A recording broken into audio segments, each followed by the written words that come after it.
New research confirms a suspicious document was written by a famous royal.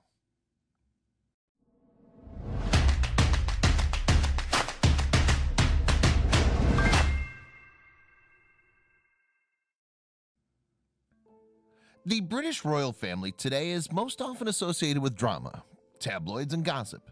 Yet many forget that society once revolved around the monarchy. Sure, some kings and queens certainly did more with their influence than others, though it's clear that their impact on British history went beyond mere magazine headlines. Culture and tradition stemmed directly from the royal bloodline. Yet it appears one famous monarch chose to pursue some stimulating passions along with their duties as ruler. After spending more than 400 years gathering dust in the Lambeth Palace Library, one document has finally revealed which British royal was more scholar than socialite. The document in question was a translation of the Annals, the final and most notable work of the Roman historian Tacitus. In it, Tacitus recounts the history of the Roman Empire across the reigns of Tiberius and Nero, following the death of the first emperor Augustus. John Mark Philo, an honorary English fellow at the University of East Anglia, first discovered the text while researching other Tacitus translations.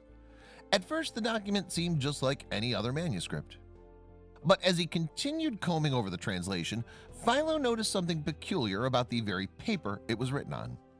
The stock was of a distinct variety, a kind most notably used in the Elizabethan Secretariat. The watermarks on the paper were also noteworthy, as they featured a rampant lion, a crossbow, and the initials GB. To an expert like Philo, these symbols could only mean the translation was authored by one notable individual: Queen Elizabeth I. In fact, much of the 16th century queen's existing correspondence features these markings. Yet even so, this didn't mean Elizabeth I was the actual translator of the text. She simply could have signed off on it. Fortunately, another clue seems to lead Philo closer to the translator's true identity.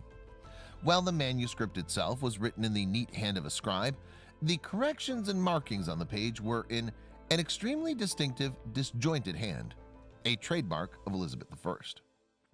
The thing that clinched it for me was the handwriting. That was the strongest clue, explained Philo. I collected as wide a sample of her handwriting as possible and compared her other translations. Sure enough, the samples were a match, all but confirming that the Queen herself had been the manuscript's original translator. But why was Queen Elizabeth I, ruler of the entire British Commonwealth, spending her days translating old Roman texts? According to record, the Queen was a skilled linguist, with the ability to converse in Latin, French, and Italian, and a familiarity with Spanish and Greek. She took pleasure in this kind of work, often reading and translating texts in her free time. This fact was more than hinted at in her other translations, as at text breaks, the Queen's scribes would note when she did not translate on certain days because of other leisure activities such as writing. Still, this didn't mean the work she was producing was shoddy.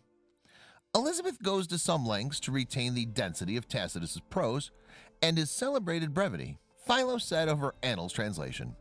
She follows the contours of the Latin syntax with remarkable commitment, even at the risk of obscuring the sense in English. Philo continued, across her translation, she's undertaking them at a pace, so there are occasional slips of comprehension, words being missed out, but on the other hand, she's a better Latinist than I'll ever be. Along with the Queen's nature as a scholar, Philo believed her translation of the Annals was motivated by her connection to Agrippina, wife of the Roman general Germanicus. The Annals details an attempt by Agrippina to calm her troops, an event similar to Elizabeth's famous address at Tilbury. Yet, why was the Queen's handwriting, the very thing that gave her work away, so terrible? After all, wouldn't the ruler of an entire nation be expected to have only the neatest and most well-trained pen? Initially, the Queen's hand was exactly so, just as elegant and legible as the scribe she employed.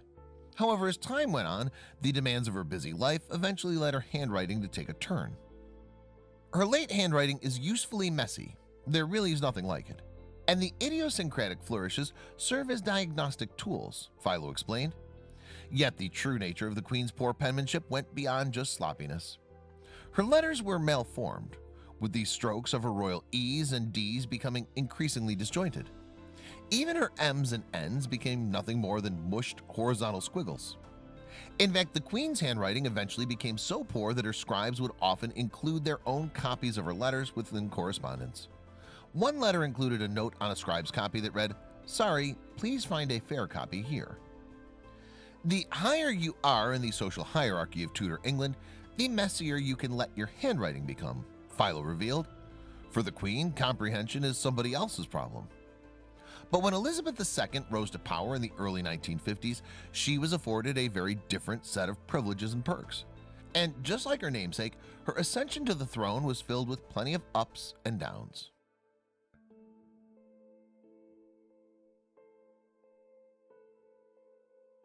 Check out these other videos from Let Me Know. If you haven't made the move to subscribe to our channel, all you need to do is click on that red subscribe button. Thank you for watching.